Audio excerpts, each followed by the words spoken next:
I lost my first child and I was also arrested a few months ago. I was involved in a case that involved a company that I was working for. For people to understand me and a little bit of the case or just everything I've been going through, let me take you back to a little bit of my background. So my degree and my background is in digital communication. And while I was in college, I started working in TV stations. I did news for my college. I was involved in news in high school as well, not as much then. I realized that I love the behind the scenes and in front of the scenes of anything digital. I thought I should try the behind the scenes, but going into corporate. So I got into the corporate world right after college. Bear with me, everything I'm telling you will make sense in a bit. I also didn't love corporate as much as I thought I did, but I liked a good amount of it. So I started working for private companies as a contractor. Would contract me to teach them about the digital space. When an opportunity came to move back to Kenya, which is something I always wanted to do, also become a director in digital communications or the media space and marketing in general, I jumped at the chance because I was like, that's what I want to do anyway. Like that's my path and that's something different. I felt like professionally, I've challenged myself in so many ways, but this was an avenue I'd never really gone into, especially in Kenya. I was born in Kenya, but raised in the US. So I didn't have that like experience professionally in Kenya. So I thought it'd be a nice challenge. Since I have social media experience and I have the corporate background experience, I would fill the role as a marketing director. I didn't own the school. My position was a marketing director. I was in charge of everything that has to do with advertising for the school. Marketing on social media, and sometimes I took that role myself. Media planning, registration of students, all those things I was in charge of. Because I also personally advertised for the school, I was seen as the face of the school. Even though my job is marketing director, and that's what I've always said. In any video that you've ever watched, that I've ever created, I said I'm the marketing director. But I understand the confusion because when you say director, it sounds like an executive director, which is very different. Fast forward, some things come out about the school. And I understand how it was easy to come after me because I'm the one the face that's been seen everywhere. But if you looked at all the documents everywhere, my name is not on there as an owner of any school. But when I tell you the last few months, the majority of last year was probably the hardest year of my life. When everything came out in Kenya specifically, right? This may not have been seen in other places of the world, but in Kenya specifically, I was labeled a scammer. I can't even tell you the amount of blogs. I had to like fight people. And what people didn't know when all of this came out is I was pregnant. So when all of these things came out, the natural person to arrest was me and the owner of the school and someone else, right? Who people thought were part of the scandal. In Kenya, which is so different than the US, you are guilty until proven innocent. While I grew up in a system that said you're innocent until proven guilty. So for months, I am interrogated. I am being bullied online.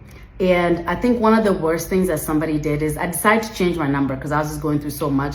Also, they had taken my phone. I had to change my number. And when I changed my number, something I didn't know was like Truecaller, which is like a caller ID app. So somebody had went and changed the caller ID, my caller ID, I didn't even know you could do this. Truecaller, by the way, is something you should work on. So someone had went and changed it to YVONNE Scammer. So whenever I called anyone that didn't have my number, it just read as YVONNE Scammer. For months, I had no idea.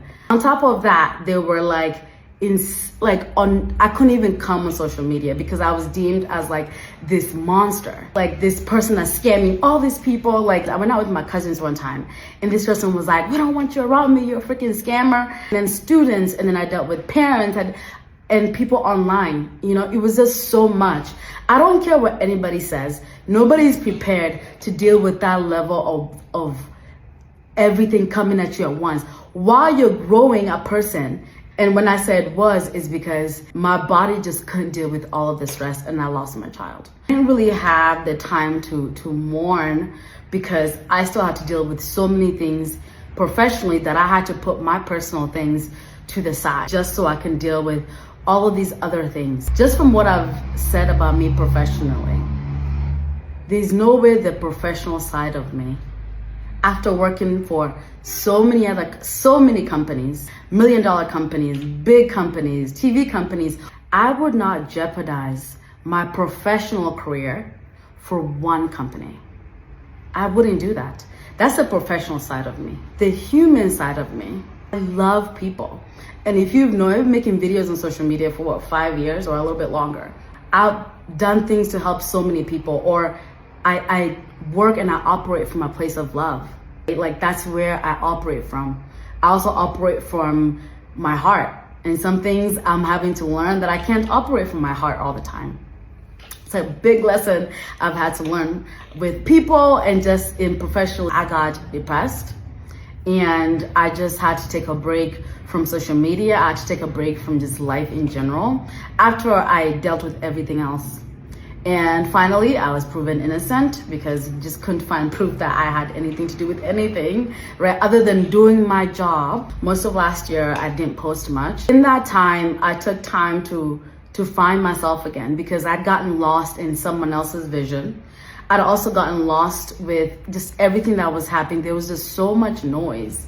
And my own personal noise was getting muted. I came here to make a difference. You know, I was really passionate about my job. I was really passionate about my calling as a person. I was really passionate about, you know, just my calling in life. And that's one of the reasons I moved to Kenya, and I lost all of that.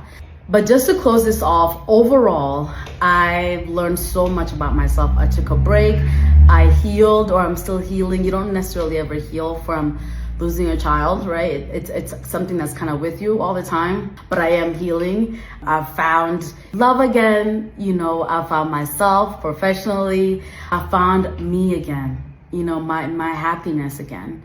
And in that time, while I was taking that break, the best thing was I was working on my own personal brand, right? My press-on nails, I've showed them here so much. And I was able to rebuild another company that's just mine. I think I'm also making this video, one, to say that I'm no longer a part of the company anymore. I haven't been since last year in late July. I just hadn't said anything because I was waiting for things to blow over, and I couldn't say anything because I was still part of a case. Just advice for anyone. Be careful about who you associate yourself with. Be careful about what company you represent, and make sure if you're gonna get in trouble for it, if that company is gonna be involved in anything, at least own it.